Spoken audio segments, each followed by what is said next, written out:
Olá, alunos do segundo ano, tudo bem com vocês? Espero que sim, comigo está tudo ótimo. Nessa resolução de exercício, nós vamos resolver um exercício de concentração comum, o qual vai pedir para que calculamos a massa. E vamos usar também a fórmula tradicional da concentração comum. Então fiquem bastante atentos na leitura do exercício e na tirada de dados, né? Então observamos aqui nesse exercício que o autor diz assim: a massa de hidróxido de sódio. Então ele quer saber a massa. Se ele quer saber a massa, ele quer saber a letra M da fórmula, né? Necessário para preparar 300 mililitros. Então o número 300 está com uma unidade de volume. Sabendo assim, ele vai substituir a letra V de solução de concentração igual a 2 grama-litro. Então, o número 2 está com uma unidade de medida, grama-litro. Significa dizer que ele vai substituir a letra C na fórmula, né? E uma outra coisa importante, nós observamos que o volume está em mililitros, né? E a concentração está em grama-litro. O que é importante pontuarmos aqui? Eu tenho que deixar eles na mesma unidade de medida.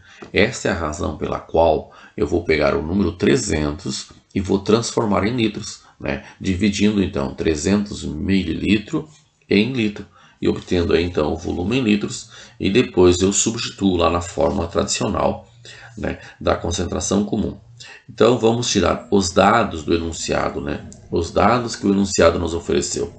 Então ele disse para mim, quando eu li o enunciado, que o volume é 300 mililitros. Como é que eu sei que o 300 é o volume? Exatamente porque a unidade de medida dele, ml, é uma unidade de medida do volume. Por esta razão eu sei que o 300 aí, então, é o volume, né?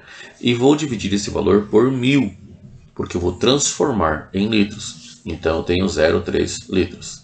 A concentração comum, eu sei que é o 2, mas como é que eu sei que é o 2? Uma, porque já está escrito aqui a palavra concentração e começa com C. Mas se não tivesse escrito, eu também podia associar assim: a unidade de medida, né, da concentração comum é a massa pelo quociente, né, do volume.